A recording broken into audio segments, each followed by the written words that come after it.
Baghdad falls 3 weeks after the invasion. A couple of days later, looting begins.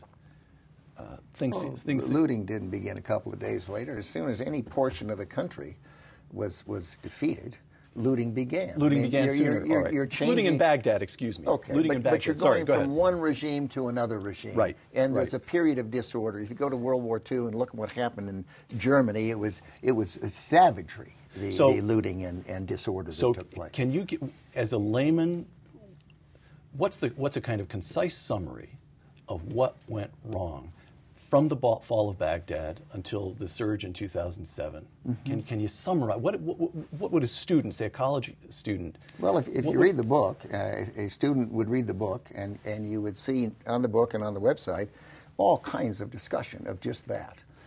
To start with, Saddam Hussein released something like 100,000 people from his prisons.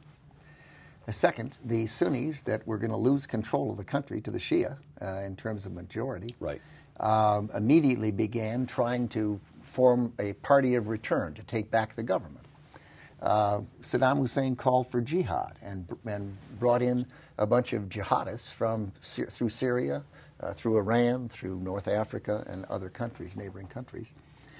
And the Sunnis were concerned about the way things were going, and Al-Qaeda got in there and began its process of working with the Sunnis. And at least for a period, until the awakening in 2006, early 2006 that began, the insurgency grew, which had not been fully predicted by the intelligence community. Let me quote you again. Known and unknown, quote, "While the attraction of foreign jihadists to the conflict in Iraq was possible, the fact is that our intelligence agencies failed to warn of the possibility.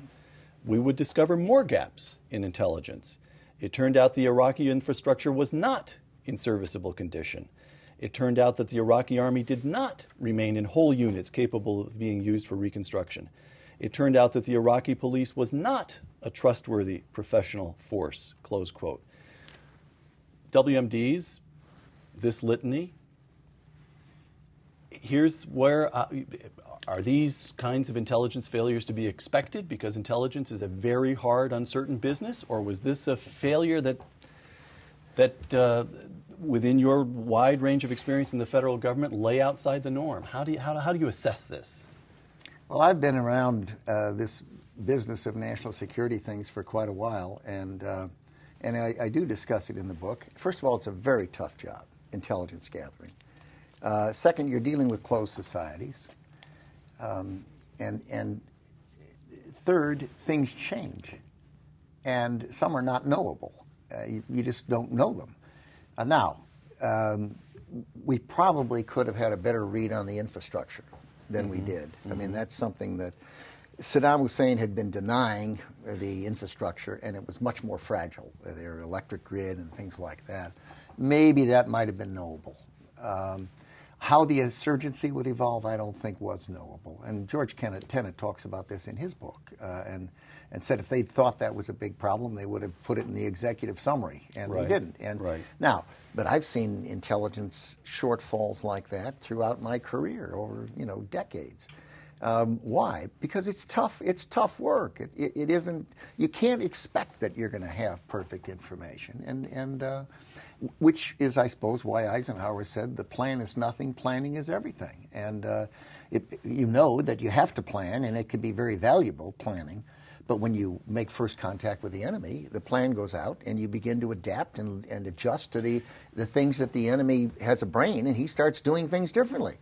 So Everyone said that you didn't feel let down by the CIA. No, I didn't at all. Okay. I mean, it's a tough business. So, but later comes... It's easy to blame and criticize and all of that. Everyone's got 20/20 hindsight. No, I think they have a darn tough job, and generally they do a pretty good job. Okay. Now, however, later on, we've got, again, I'll quote you, known and unknown. After a few in the CIA alleged that some policy officials had politicized intelligence, in 2004, I have to say, I found this one of the most staggering assertions in the book. In 2004, I, Secretary of Defense Rumsfeld, I asked not to receive my daily oral briefings from the CIA.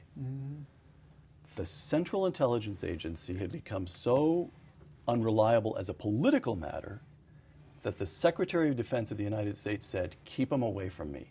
This was being reflected in the press. Daniel Dresner in the New Republic 2003, quote, "The CIA is in open revolt against the White House."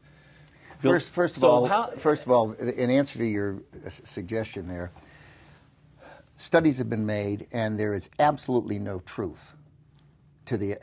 I think it was the 9/11 Commission that looked at this. Larry Silberman's commission. Well, the Rob Silberman Commission, whatever. Right. Yeah, Okay. and there's no truth to the idea that the administration, the Bush administration, tried to politicize the intelligence. I don't think there's anyone who will say that who knows anything about it. Right. And but I the think CIA was accusing the administration, weren't they? No. When you say the CIA, some person in the CIA was saying things like that. But, I mean, you could find some person in the State Department or the Defense Department or in the CIA or anywhere in the Congress who will say almost anything. And they tend not to be the people at the top levels.